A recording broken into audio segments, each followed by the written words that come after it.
Hello and welcome to this Hollywood edition of the Business of Story. I'm Park Howell and I'm so happy you're here with us today because we have a guest who will show you how to scale your storytelling and give your audience a reason to believe in your product or service by using some of the storytelling tips and tricks Hollywood uses to market its biggest franchise movies. But you might be thinking, Park, I'm not a filmmaking mogul or big screen superhero. I'm just trying to sell my kind of boring B2B services. What's this have to do with me? Well, everything I learned about the power of storytelling in business started in the storytelling capital of the world, Tinseltown. And that's why I'm excited to share this episode with you so that you can make your B2B marketing a storytelling blockbuster. Way back in 2017, I know it seems like a lifetime ago given that time kind of stopped during the pandemic, I was in LA presenting a storytelling workshop to a packed house at the Promax BDA Entertainment Marketers Conference. My core example for that training was the incredible integrated storytelling campaign for the very first Deadpool movie starring Ryan Reynolds. It debuted in February of 2016. This was also the debut of Reynolds' brilliant marketing chops when he teamed with Fox Marketing for what I believe is still one of the best examples of storytelling in marketing across all channels. A marketing storytelling superhero of sorts. I love you, Wade Wilson. We can fight this. You're right. The cancer's only my liver, lungs, prostate, and brain. All things I can live without. Hear the music. Given the film's relatively paltry production budget of just $58 million, oh, what I could do with $58 million. Reynolds and the Fox marketing team used inventive and cheap social media storytelling tactics to extend the reach of their equally small marketing budget. Oh, God, you are hard to look at. You look like the topographical map of Utah. Exactly. Did it work? Well, Deadpool grossed $782 million at the box office. It became the 9th highest grossing film of 2016 and broke numerous records, including the highest grossing film in the X-Men series and the highest grossing R-rated film at the time. Why did their campaign work?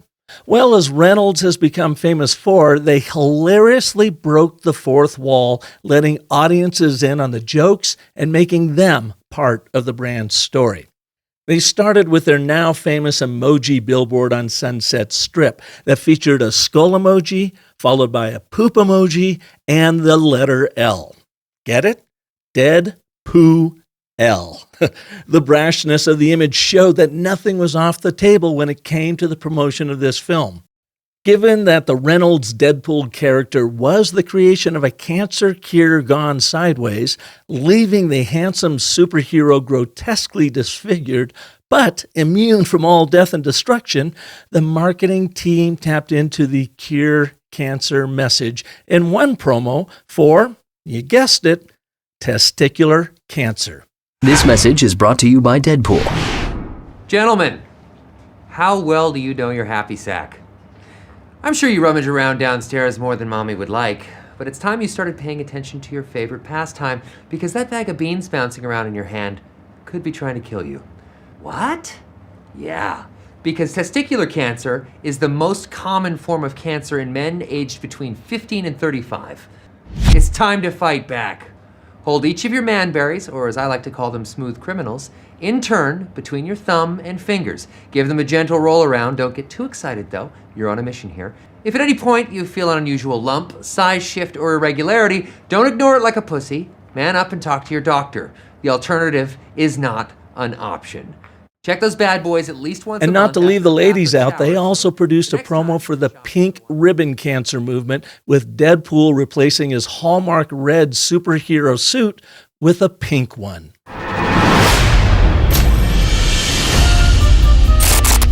Oh, hello there. You may be wondering why the pink suit. Well, so the world can see that I have a big ol' heart on. That's heart with the T.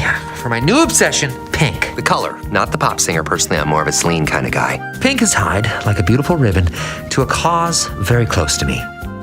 Cancer. So, Omaze and I are joining together to scare up some serious cash for fuck cancer. I'm gonna donate the very suit off my back while giving you a chance to own some movie marketing memorabilia.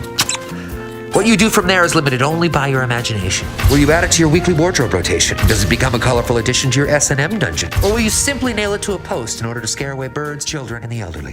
One of my favorite social media efforts was when Reynolds visited a park on Halloween night to interview kids in their X-Men costumes. This promo is purportedly shot using only an iPhone, and it does a brilliant job of capturing what appears to be an impromptu Deadpool run-in with the kids. You may be wondering why I brought you here. At some point, we must all join forces, become a team. Now, how many of you have taken a human life? What in the ass? This team sucks! The hell's your name? Ray-Bans. Come here. All right, Stevie Wonder, what's your superpower? Shoot laser eyes out of my eyes. That's the stupidest superpower I've ever heard. You're not on the team. I'm kidding, you're on the team. You're not on the team. Get back over there and sit down. You? Wolverine. I like it. You hit puberty early and hard. Mystique, drop and give me 20. Storm, come here. What's your superpower? To control the weather. You can control the weather. Yep. Like Al Roker. I think Deadpool may have been drunk. We're gonna fight crime. We're gonna get out there and we're gonna kick a little ass. This is the magical X-Men oath. 1, 2, 3. Okay, guys, team photo. Come in. Look straight ahead, guys. Look straight ahead. From a California playground to going all down under, Deadpool did a send-up of Australian culture in this bit. It's almost Australia Day. I mean, seriously, I'd fit right in with your proud nation, with its shady criminal past and its predilection for blackout drinking and unrelenting condescension toward New Zealand. Only one teeny problem. You gave us Wolverine. And for that, I can't forgive you. I've got no problems with Hugh. I mean, he's a delightful guy, he really is. True legend. But the movie, that was a career low for me. You understand. Anywho, why am I here? Oh, right. Happy Australia Day. Because that's a real thing. Throw another shrimp on the Barbie. I know you say that one too. Oh shit, that's a hat. You guys wear this. I thought I was getting swarmed by fucking diddly Australian bees. If you include the Valentine's Day billboard that paints the picture of Deadpool being a romantic comedy, the series of WTF videos and zany social posts, you might think that this was a scattershot approach to marketing. But the consistency is found in the irreverent tone of Reynolds' Deadpool personality throughout. Each element of the campaign is simply an expression and extension of the character, which has become a fan favorite among all of the Marvel characters. I was never a big Marvel movie fan, but I followed and watched every sequel in the Deadpool franchise because the quality of the marketing gave me belief in the franchise, and the movies have delivered on the promises made in their story marketing formula. Isn't that what we all want to achieve with our story marketing? But sometimes our efforts come off looking like... You look like an avocado had sex with an older avocado. Thank you. Greetings, munchkins. Well, you're luckier than Ajax, the villain that turned Deadpool into a comical killing machine, because we have film marketer Glenn Ginsburg, president of the Culver City agency QYOU Media, Inc. That's QYOU Media, with us today.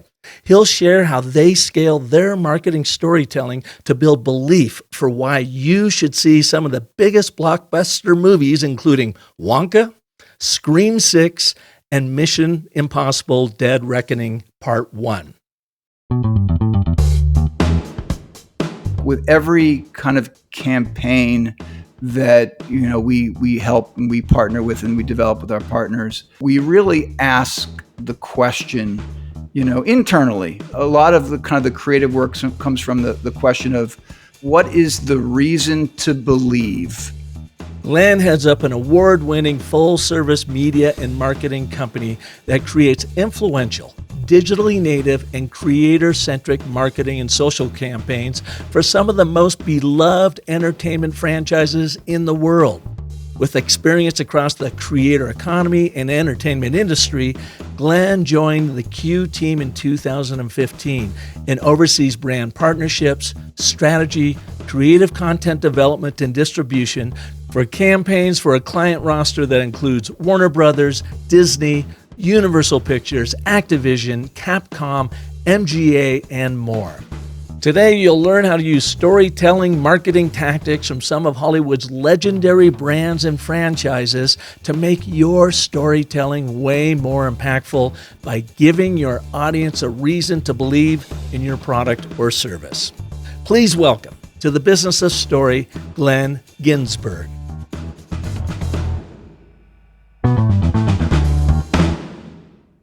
Glenn, welcome to the Business of Story. Hey, Park, thanks so much for having me.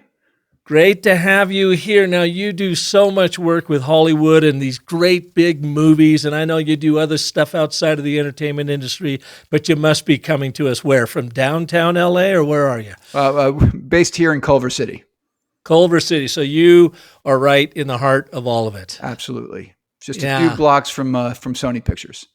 Yeah. And how did you get in this line of work where you get a chance to work with some great movies, film directors, stars? I mean, I come from the advertising world, and I can only imagine that your agency work would be really fun, getting to deal with those big, spectacular productions. Yeah, no, I feel very lucky, very blessed to be working kind of, again, heavily with the entertainment industry. Lucky to have, again, kind of be actualized from as a kid, loving movies and loving video games, and to be doing it with some of the best marketers out there is really a blast. I would say that, just to answer your question, I started in the kind of more on the media side of the business, working for companies like NBC Universal, and I was at Comedy Central for 7 years. And that, when I moved to Los Angeles and got a little bit more involved on the content side, and we launched this new business, it's really the, theatrical movie companies who are some of the boldest, marketers who want to try new things. And so we found a real great connection with some of those marketers. And what'd you do at NBC and Comedy Central? So back then, I was really on the business development and sales side. So at NBC Universal, I was at USA Networks and Sci-Fi Channel back in the day, one of my first jobs. At Comedy Central, I started and ran their interactive sales department. So as they were moving from just a linear, or cable television network into kind of the digital realm, I led that. And then, I moved to Los Angeles and started working for the Walt Disney Company. And it was really there that helped shape the next part of my career as we started to work kind of with, the first time for me, with creators and social platforms. And when you're talking about sales, are you talking about selling advertising? Yep. Spots? Yep. Well, spots, but connections with the audience, right? In my case, it was typically figuring out what are the new ways that audiences are engaging with the brand, the platform, the programming, and figuring out how to kind of innovate. So I never sold straight spots and dots, as they say, but definitely led the connection between our brand partners and the network. So more of an extended campaign that would be anywhere from, it would include these spots and dots. I've never heard that before, but I like that. But then into social media and brand activation at different sorts of events and that kind of thing? Typically, yeah. So further ways of engaging beyond, as they say, spots and dots. And then what'd you do at Disney? So at Disney, I worked for a small business unit, and we're talking circa, 2008, 2009, called T180 Studios. And they had a really interesting forward-thinking mandate where it was about, it was recognizing kind of the growth of YouTube. That was probably the only real dominant social platform at the time. And the goal was to develop new shows and new IP for audiences on YouTube, which was very unlike Disney, right? Disney's really great at buying massive, IP like Marvel and then putting it through the system. But here was an opportunity to kind of work with kind of new IP, new content, and reaching audiences in new ways. So is this like new directors, new indie movies, indie gaming, or? Well, this was just, hey, this business unit, are we able to create content, just our own studio, T180 Studios, and actually really reach a large audience? And it was a challenge then, as it is a challenge today. But I'll say that kind of how this ties in with kind of my background is, my boss at the time, as we were putting out really good, fun, appropriate content for the platform, for YouTube, he started to see the faces, right? And this was before they're called influencers. This was before that term was coined. It was just either YouTubers or creators, right? He started seeing the faces of these guys pop up on YouTube every day. And he's like, let me start casting those guys into our shows. And literally overnight, we would put some of the biggest names and faces on YouTube at the time into our shows. And not just audiences showed up, armies. And so, as a marketer, that's when the light bulb went off. And it's like, okay, here's this new class of creator who's directly speaking to their audience on a global level, telling new kinds of stories that we haven't seen before, or at least on this platform. There's something here, and that's really what shaped kind of my career to today. And what year was that roughly when you guys really had that aha moment? They didn't call them influencers yet. They were creators, but they were obviously influencers once you put them into your system. Sure. Yeah, the name was coined later, but that was again, circa 2008, 2009, 2010. So, because when you were talking about that, and as you know, we started this show with my love for Ryan Reynolds and Deadpool. Yeah. To me, he was one of the first people in the marketing world, celebrity world, that I saw in that campaign that really understood social media and how to connect with his, peeps out there. And so he's not only an influencer as a celebrity, but now truly an influencer in this realm of YouTube and Instagram and all these places. And that campaign absolutely blew me away. And I don't care what you're selling or marketing or advertising, be it a product, a service, or a movie. I don't think it's just because it came out of Hollywood, it was that great. I just think the brilliance behind it in all aspects of how they took that Deadpool story and extended it into all of these different realms and talked to all of these different audiences that you really run the risk of watering down your message and losing them if you're not focused on that one audience. But they did it beautifully. And of course, when you've got a spokesperson like Ryan Reynolds in a Deadpool outfit, that's pretty hard to beat. Yeah. No, I mean, I know that campaign well. Again, I think you've said it very well, in as much as that first, Ryan Reynolds is definitely is a, from a creator, marketer, businessman, kind of, you wrap it all up together. He is extremely effective in reaching and entertaining and engaging audiences. That campaign in particular, I think, strategically was about expanding outside of just the fans of the core Marvel fans. Plus, if I remember correctly, this was one of the first, if not the first Marvel movie to have an R rating.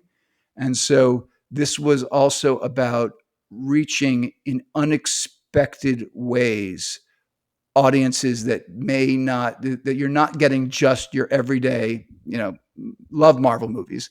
Also, my first job out of college was working for Marvel, but so I love Marvel and all of the characters in the universe. But this was about something different, and then also wrapped in the personality of Ryan Reynolds and his reach. It was really brilliant. Well, I was never a big Marvel guy. I was always a Mad Magazine guy growing up. I just loved Alfred E. Newman, Yep. I didn't even care. I didn't even know what Deadpool was actually. And that campaign must have hit me somewhere and I didn't realize it because it launched on around Valentine's Day of 2016, which Valentine's Day is my birthday. And my wife, Michelle, and I had our high school son, Caden, who edits this show, by the way. And we said, well, let's do something fun. I heard this Deadpool movie is supposed to be good. Let's just get Cade and let's go watch that movie. And I tell you, Michelle and I laughed so hard. We came out of there and I thought, she's not going to like this at all. I thought maybe I'm not going to like this at all. And I thought it was absolutely brilliant. So now, of course, I've watched all the Deadpool movies. I got my Deadpool figurine sitting up here in my studio. And then after I started doing some research on that campaign, I wondered, did I actually see that campaign and not realize that there was a Deadpool effect on me to get me to go to it in the first place? Yeah. Well, I'll say, look, the Deadpool movies are great. The first thing, whenever we're working on any feature film release, if the product is good, or great, that's the first step. If everybody is confident that this movie is gonna be just great, then it comes down to the marketing part of it to make it even better. And that's, at least, again, Deadpool has that, right? Being, really great content. And then again, I kind of, what I said before of one, tapping Ryan Reynolds and his ability to engage audiences. I think that especially then too, it's really helped form kind of what has become the Ryan Reynolds style of marketing, which is very current, kind of what's in the zeitgeist, rapid productions. And so something might be happening in the market or in the world or culturally right now. And he has the ability to kind of pull together a crew and come up with really compelling content that makes his message and story a part of what's happening, similar to what you're saying around Valentine's Day. And so it's something that he has further perfected, plus has just grown his own kind of influence. And you put all of that together. He's a very impactful creator when it comes to marketing. I'd say a lot of our partners too, and kind of as influencer marketing or creator marketing has grown, looking at the creator's reach and engagement with their audience is a key factor. And again, few top Ryan and his ability. Well, you guys have done a lot of really interesting, great campaigns around movies. Recently, Wonka, Scream 6. I can't believe there's 6 of those damn movies, Scream 6. Mission Impossible.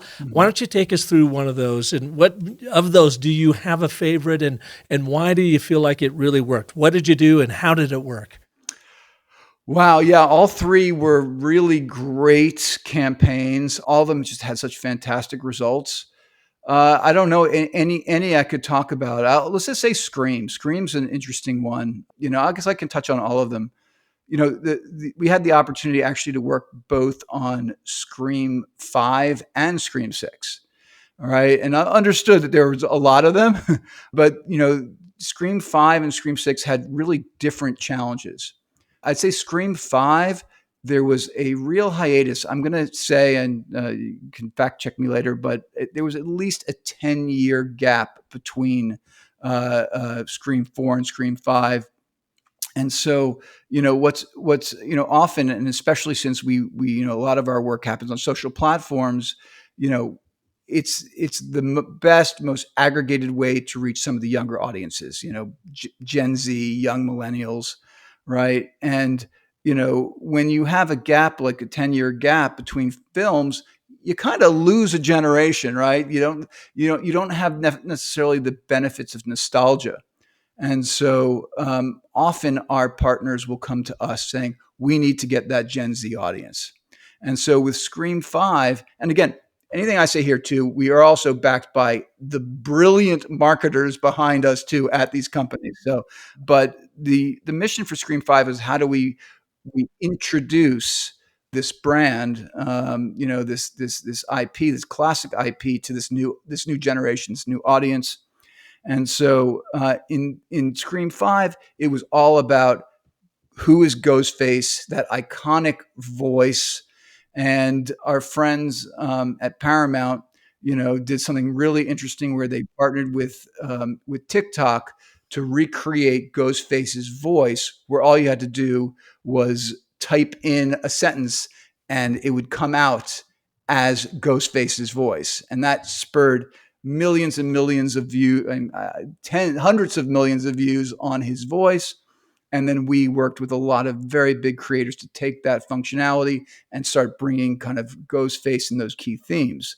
So Scream 5 was a really huge success, for the. And Glenn, was that a way to introduce this character to the new generation that didn't grow up on the Scream movie? So this was your way to get between their ears, essentially. Yes, leveraging that voice and then putting that voice within creators that are huge and have appeal to this demographic in a really large way, is what really kind of drove some significant excitement for this younger generation to the IP.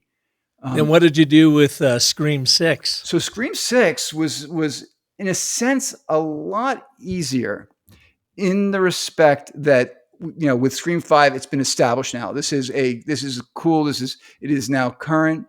And Scream 6 was just such a great, simple, brilliant premise of the film. Ghostface is now in New York City, right? Unleashed. I don't want to give any spoilers away, but it's Halloween time and everybody's in Ghostface. He can kind of operate, in as unhinged manner as he wants. No one's going to recognize him, and so it was a very easy premise for us. It was, hey, let's get some of the biggest New York City creators and have Ghostface stalk and kill them. And that really set the tone. Where Q really kind of took it up a level is, and if we talk at all about kind of what kind of some of kind of the ways that Q, what capabilities we've built, is that we've built a full kind of creative studio in-house. And so we really worked with our creators to elevate the content. And I guess I'll give a kind of one little story.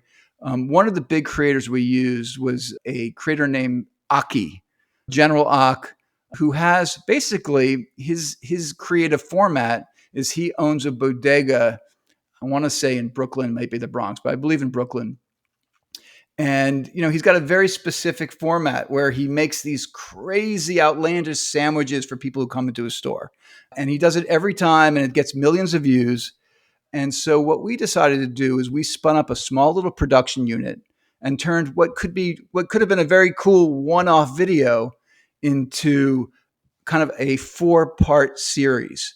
2 videos we shot were from the POV of Ghostface, and 2 from kind of Aki's POV. And you get the murderer and the murder. Yes. And so we started to then post these videos, some from the Ghostface channel, some from Aki's channel. And then what was amazing is that this incredible conversation started of like teasing, like, oh my God, did Ghostface just go buy this Aki's bodega on one channel? And then he was just showing up in the background of another one of his videos until finally kind of it just came together and people started to recognize what was happening. And it kind of culminated into, again, Ghostface coming in and taking Aki out. You kind of remind me of one of the very first times movies took advantage of social media, and that is the Blair Witch Project. When they rolled that out in a big way.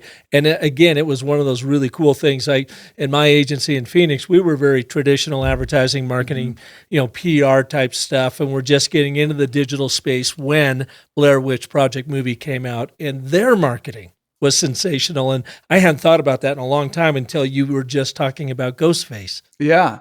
I mean, look, that was that was just, I think, if anything, and again, I just don't know, but I don't know how purposeful the social media marketing was, but I think for sure it showed the potential of the virality, right? Mm-hmm. And the importance of storytelling and how that, the story itself can take so much life and the power of social to spread that story. for Well, and sure. what struck me about it is kind of like what Ryan Reynolds does, breaking that fourth wall that you felt like with Blair Witch Project, that you were a part of the project all of a sudden because it was showing up on your computer here in the weirdest ways. And they were very much pioneering. Now, you all have been doing this for a while, so you really know how to push the buttons and make this stuff work. Yeah, no, for sure. We have again, I'm very proud in the respect that we've been doing this. It's recently. It's so funny. I was working with I reconnected with an old client, and he introduced us to his team. He's like, "Oh yeah, I want you to meet Q. They've been doing this for nearly a decade." And it's like I was like, "Oh my God, we've been doing this for nearly a decade." It kind of threw me. You're getting old, Glenn. You're getting old. I mean, I'm just impressed with kind of our longevity and growth. I mean, we're having some, again, our growth has been outstanding. Again, we're very much aligned with where the market is going. Yeah. But yes, we've been doing this a long time. We have been developing our methodology. I think our methodology on getting stories out at scale on social platforms, and kind of a key word that all of our partners ask for, with authenticity, is something that has always been our focus. I think that the term influencer marketing is a really big term, that could mean a lot of different things. But, I think, again, that, like, from the onset, and I would say in particular, because of the importance we put on storytelling, is what has made us stand out and kind of a trusted partner to a lot of our brand partners. So let's take another one of your campaigns, and in it, would you illustrate for us when you mean, or what do you mean when you say getting stories out at scale? And I watched your Wonka sizzle reel, and I loved it. And here's this guy making this. I've not seen the movie Wonka. In fact, it came up last night. My wife, Michelle, hey, you want to watch Wonka? And we didn't. We ended up watching Ocean 8. But now, which is really a great movie. Yeah. Actually, it was much better than I thought it was going to be. But I'm going to watch Wonka tonight after watching your sizzle reel. And you got this guy, this confectioner, to create this curio cabinet out of chocolate. Yes. Anyway, explain to our listeners, because they can't see it, what you did and how is it an example of getting a story out at scale? Sure. Well, first of all, you got to check out Wonka. I'm glad you're going to do it tonight. Again, another example of a great product, right? The film was so much fun, and Timothée Chalamet just killed it in the role. So, well, and honestly, Glenn, I can't get over the very first Willy Wonka movie. That came out. I mean, it just seemed, I talking about nostalgia, I thought, I don't want to dilute that with some cheap knockoff, but it looks like it's a pretty good movie. Which was part of the marketing challenge, right? Was the fact that it had such deep nostalgic roots. How do we take, and there was, again, they did a remake of Willy Wonka, and this was a different one, right? This is the prequel, right? This was the lead up of how Willy Wonka became Willy Wonka. And look, I think that, like with every kind of campaign that, we help and we partner with and we develop with our partners, we really ask the question, internally, right? And a lot of the kind of the creative work comes from the question of, what is the reason to believe that we want to leave with the audience or whoever we reach with this campaign, right? What are the reasons to believe that it's going to, get me out of my seat and go to the theater, right?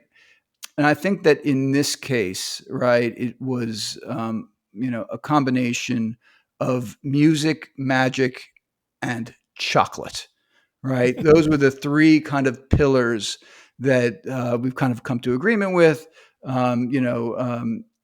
Pure Imagination is a classic song, which, we did a multiple executions around, including, and we'll talk about the video with Chef Amari Gouchon that you mentioned. But we, Q remixed that song to give it a little bit more of a modern beat to it. And then magic. There's plenty of other posts that we've done that definitely have that magical aspect to it, which is also a big part of the movie. And then chocolate, and it kind of all came together around this one post we did. As again, I'll mention his name again, is Chef Amari Gouchon, master chocolate and pastry chef, already famous on social platforms. He had a show on Netflix as well. So he was a well-known creator, and it seemed like he was a natural. I mean, people had already called him the real life Willy Wonka. We determined Real quick, Len, when you get a guy like that, yeah. do you just pick up the phone and call him and say, we got an idea? Or do you have to go through channels and agents and whatever? I mean, how do you land a guy like that? Yeah. I mean, it's a business. So there are, we don't just pick up and call, hey, Mari, what's up? You want to do this? There's outreach and there's connections with his agents, managers, I would say that industry-wise, it's become pretty sophisticated. I mean, there's still instances where we're still, talking to the parents or the creators themselves, but most creators nowadays have a full complement of managers, agents, lawyers, etc. Okay. But I digress. I was just curious how you land a guy like that. Yeah, so, I'm sorry. Yeah. Well, and there was a natural fit. He was, Willy Wonka for him was, something of his, that was inspiring to him in his past. And if you've seen his work, and you can find him on any platform, Instagram, YouTube, TikTok, he's there. But, and even if you don't know his name off the top of your head, you've seen his work, right? He, some of his chocolate, he's a true artist. His creations, his chocolate sculptures are amazing. So what did you have him do? Sorry? What did you have him do for your sizzle? In this case, it was very collaborative. We didn't know when we connected with him initially what he was going to do. So we got him the movie ahead of time. He watched it.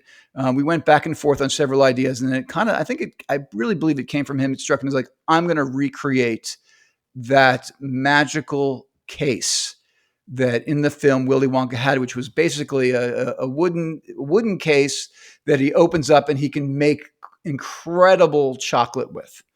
And, and it was, it was a machine of sorts, and that's the thing also about Mari is that he is able to really create stuff like wooden panels and glass beakers and different types of imaginative, components, all out of chocolate, all out of sugar, right?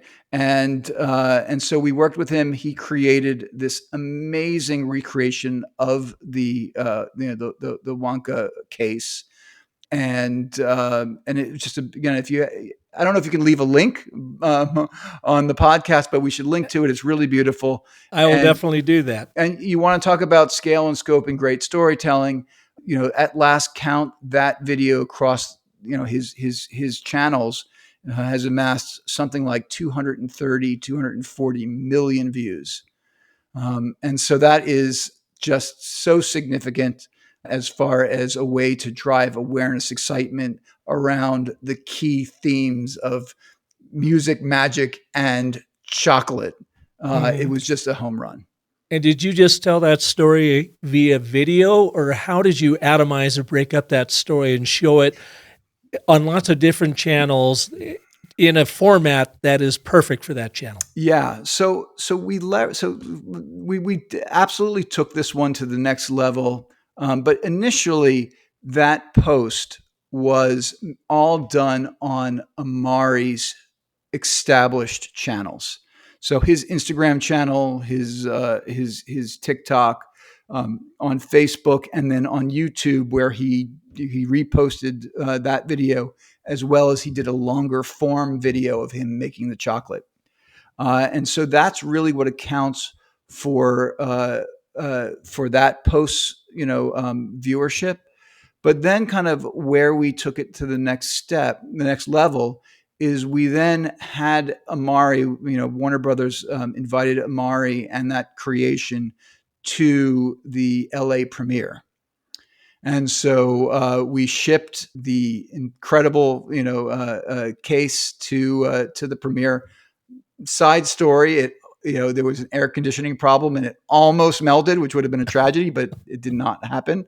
And so it went to the premiere. Amari got to walk the red carpet, got to meet with Timothy Chalamet, who was kind of also blown away, by the creation, and also is a big fan of Chef. I love that part in your video when he meets the chef. Yeah. And he doesn't know who he is at first. It looks like, at least mine, until there's an introduction. And then Jeremy, did I say that right? Timothy. The star's name? Timothy Chalamet. Timothy, right. I'm sorry. Timothy is kind of blown away. He's almost starstruck when he meets this guy. Completely. Well, look, after that, it's true. There was a really quick bond between the two, and then the briefcase or the chocolate factory case was then showcased. As a during the kind of after the premiere, after the film, there was a huge kind of event party, and everyone was coming to visit it, and it was really an amazing experience. And an opportunity to shoot more content for more behind the scenes and additional content that could be leveraged on social platforms to garner more reach and excitement. So, Glenn, when you're thinking about this particular story, and you got to think about it like a publisher, don't you? A creator publisher, like, okay, so we've got the chef. What's he going to make? Lands on building out this little curio, this case. Okay, that becomes the central character, the theme of the story, the singular narrative, the building of this remarkable case in chocolate. So it's very meta. And then you think, all right, well, we're going to shoot it, both video, still framed. We're going to use it across all channels. But then how can we scale that even more? Well, we're going to have it at the premiere. Exactly. And then we're going to shoot more content there. And that's what I guess is what you mean when you're saying getting stories out at scale. Do you do anything very strategically to get people to share that story to make the scale go even further? Or are you just relying on the quality of the content and the story and the production to be engaging enough that people are naturally going to share it? Yeah, I would say, look, there are tips and tricks in trying to figure out algorithms and structure and all of that. Again, kind of where Q has developed, and when I say the importance of storytelling, I'll just say that there are, of course, other companies out there who, as social media and creators have grown, have also built businesses that serve brand partners. And I'd say a lot, if not most, have said, all right, we're going to take a technology angle towards it, right? We're going to build a technology that helps you identify which creators you should be working with, or how to manage the campaign on a platform, right? From soup to nuts. And those are great. Those are super helpful. We actually use platforms like that. But where we really differed was that kind of what you were alluding to, Park, is how does it naturally spread, right? How do we make storytelling a feature of what we do each and every day as part of our distribution strategy, right? So a lot of brands can say, all right, yes, this is the right creator, or this is the right way of managing the campaign. But then they get struck with, well, what should the creator be doing, and what's going to be compelling, and what's going to be brand aligned, and what's going to drive that reason to believe that the audience is going to take an action to go to theater, buy the product, watch a trailer, whatever the action is. It's a part of the campaign. And that's really where we have built storytelling as a core function of the entire company. And again, we have built a studio layer that lives between our brand partner and the creator, who makes sure that, like, on the brand side, that the messaging is understood and the brand ethos is captured, all the way through to with the creator to provide more capabilities to enhance whatever they're producing, and making sure that whatever they produce is still aligned with what the audience expects from that creator. And so that's the piece that we really built and has really proven successful for us. Yeah, so it goes back, and I'm so happy to hear that, it is about the power of the story. Absolutely. And how well executed it is, both in content creation to then the actual production of it. And in this day and age, I suppose too, you can get away with not as great a production as we're used to growing up with. But if you're in the film world, those are all about production based. So I suppose it's a fine line for you there. You had mentioned, and I love that line, what is the reason to believe? Now, Q, your company does more than just work with film world. That's where you guys got your start. Sure. That's where you perfected your craft. But now, as I understand it, you are working with brands in other industries, Sure. not just entertainment and film, but just maybe you can give us a couple of examples of that. But that same notion that what is the reason to believe in this brand, in this story, in this ad, does that play across to all things that you do? And Everything. can we all use that as kind of a barometer of, okay, if we're going to do some storytelling around our product or service, what is the reason to believe? Yes, that is the core line that we speak about all the time, no matter which industry we serve, whether it is automotive, whether it is video games. Gaming has become a really big part of our business. We are right now, I'm not going to leave the name yet, but about to launch a huge campaign in the beauty category. But yes, each and every time we have to understand, and again, kind of the underpinnings of what stories we're trying to tell is what do we want to convey to the audience? What do we want to leave with them? I don't know. I guess when you mention kind of another category, I guess a good example might be in the gaming industry. Our first real big gaming campaign was about 3 years ago for just an awesome publisher, a company called Capcom. You would know them potentially better if, on the gaming side for franchises like Street Fighter or Resident Evil. I know that one. Okay, so Resident Evil was our first really big campaign. And look, the truth of the matter is, this could go off on a tangent, but markets, like certain categories, advertising categories, are almost not ready for what Q does, and that but right now what we're seeing is that a lot of them are kind of lighting up. But back then it was, most of the gaming companies were absolutely doing influencer marketing, but they were working with just the core, kind of core influencers, the ones that were like streaming their games, playing Twitch, all day. And they wanted to make sure that those creators had, the latest and greatest, versions of the game and, was top of mind. What we did was we expanded the reach to kind of, the expression that often is used in gaming is core gamers and more, core and more, right? And so what we really focus on is, hey, there are audiences beyond just the people who watch this gamers every day who would still like Resident Evil. Nonetheless, long story short, for a game that they had called Resident Evil Village, there was a character in it named Lady Dimitrescu, Lady D, who was like, 8 foot, 10 foot vampire. And she was starting to get some of that viral buzz, out there, even before, any major marketing effort. And, kind of the brilliant marketer over at Capcom, kind of trusted us and said, you know what? I see TikTok as a potential platform to take this early buzz we're seeing for Lady D, this character, and have it spread virally. And that's when Q kind of jumped in. We established a Resident Evil channel on TikTok. We did creator campaigns. We developed, I don't know how many pieces of content, but all in, I would say, in just a very short order, in just a couple months, that channel went from 0 to like 600, 700,000 subscribers, 40, 50 million organic views, plus another 20, 30 million views through creators and those partnerships.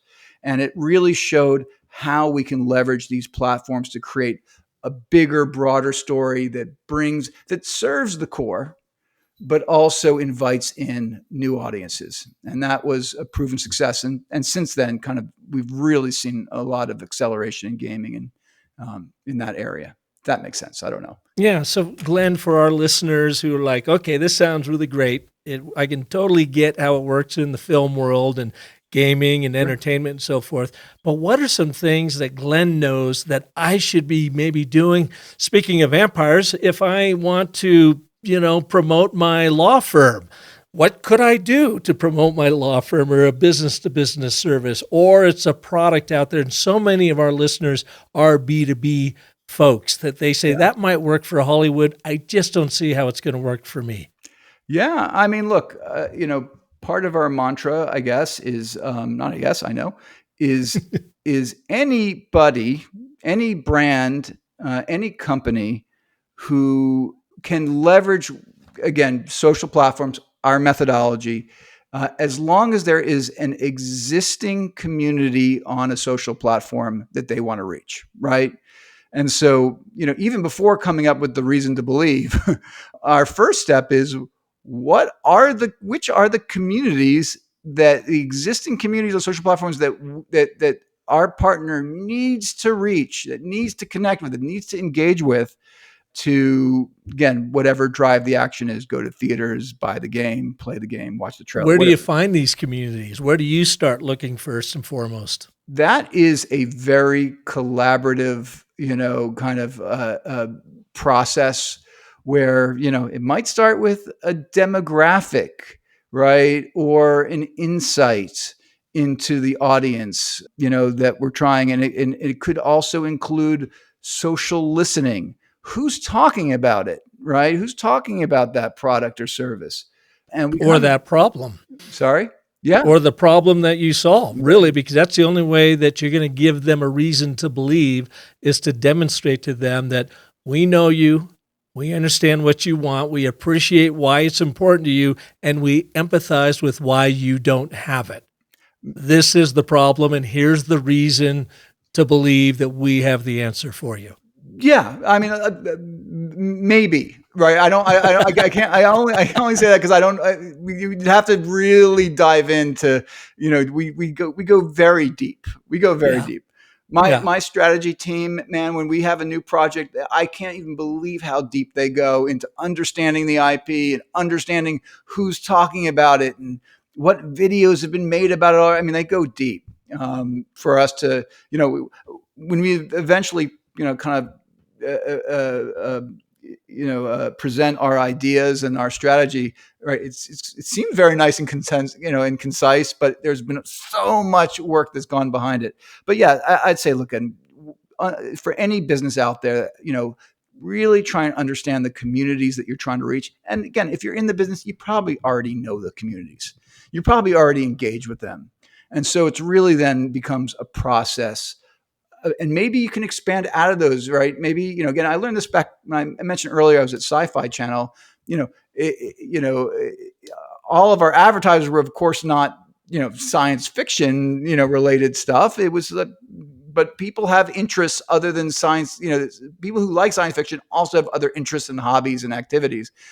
People are dynamic and complex, right? So you may find a dead-on community, right? That's saying, hey, this is where lawyers, hang out, but there may be other interests too that you can expand out of. But it's identifying those communities, and then there's a whole strategy on how you engage with those communities through the leaders of those communities, aka influencers, and messaging, and connecting with them on an organic social level. So there's lots of techniques. Yeah. Is most of your work done online versus just paid media? Most of our work is done through, on social platforms. A huge, degree through organic, right? Through just the word of mouth and people liking a video, passing it along. There are definitely efforts where we're crossing over across platforms and mediums, into television, films, billboards. We have a campaign right now where our creators are going to be on major billboards and, on Sunset Strip in Times Square. So that's happening as well. As far as kind of like the paid media piece, we have been incorporating more paid media into our campaigns, mostly because of just, the scale of these platforms now. Right. You look at something like a TikTok at, I don't know, 150, 160 million monthly active users. And Meta and YouTube, each with 250,000 in just in the U.S. alone. 250,000 monthly active users each, around. I'm estimating. Mm-hmm. These are massive, massive platforms. And so when we take our creator content and then give it an additional boost with media, you're able to kind of make the campaign even more efficient and reach a larger share of voice of basically the communities and the individuals that you're trying to reach. Yeah. Yeah. Well, Glenn, I appreciate your time here. Let's wrap with this one little insight. You can let us know how this all went down for you. So in 2017, you had told me earlier that Deadpool campaign won the social media awards, whatever. You can let us know what that is. And then you guys went on to win it in 2018. Yeah. So this was still pretty early in kind of Q's, kind of growth and development. And it's so funny because you mentioned Deadpool, and it's, again, love the we're kind of aligned on how great a campaign and film it was. But yeah, in 2017, there's an organization here in Los Angeles called Think LA. And it's a really great organization that brings together kind of agencies, brands, publishers kind of together. And they have this really amazing yearly award called the Think LA Awards. Idea Awards. Oh God, I'm sorry. Think LA.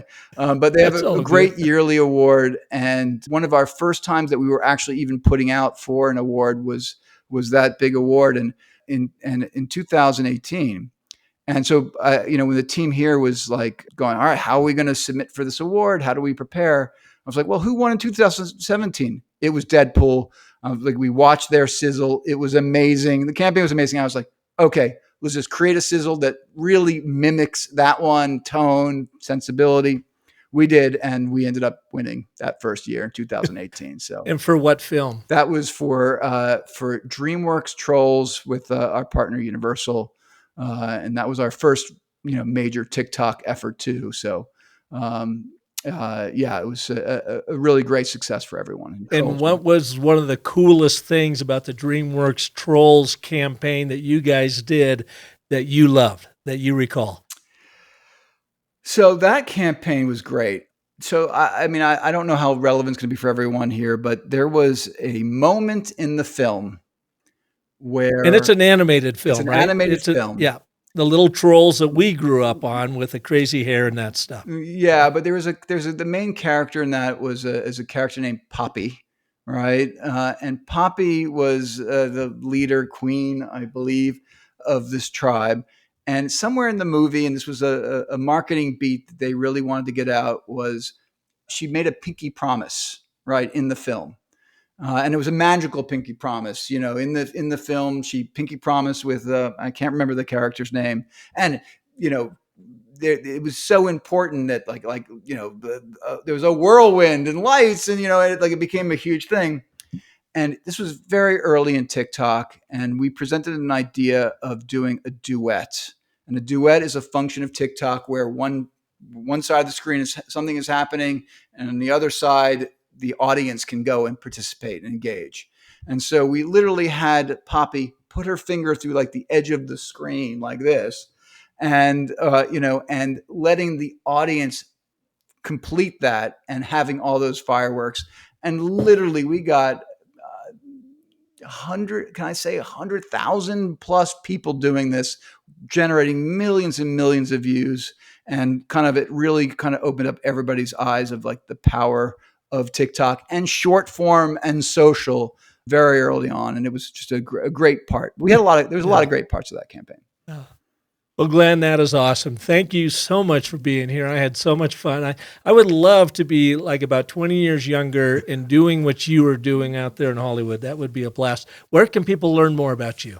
Go to the Q, and let me get the spelling because Q is a little tricky, but THE, the Q, but we spell Q, QYOU.com. The Q. And why do you spell it QYOU? That is another story that I could... For another show. It's a longer story, but yes. All right. Well, we've got it. And do you have any campaign out right now that we should be looking for? Oh, yeah. We got so so many. Just off the top of my head, I don't know which ones I can talk about this second. But if you go to theq.com, we have a constant flow of kind of putting our work out there. Awesome. Well, thanks, man. I really appreciate it. I'm glad your people contacted my people, and by my people, I mean me. Okay. To have you on the show. This has been great, Glenn. Yeah, Park. I really appreciate it. Again, I love listening to the stories that your other folks, and I hope this connects with your audience. Right on. All right. Thanks. Thanks for listening and sharing this edition of The Business of Story. If I can help you and your people grow as more confident and compelling storytellers, please shoot me a note to park@businessofstory.com. Or you can start your story training right now with our ABTs of Agile Communications micro training course at businessofstory.com/ABT. I want to thank Caden Howell for editing our show, Darius Holbert for composing our music, and to Marissa Hill for her remarkable marketing and community management. Thank you all. And please join me next Monday when you will meet Ashley Stahl, who runs The Wise Whisper, a boutique ghostwriting and speechwriting agency that's written hundreds of TEDx talks and placed more than 1,200 clients as speakers in TEDx events around the world. Until then, remember that the most potent story you'll ever tell is the story you tell yourself. So make that one a blockbuster. Thanks so much for listening.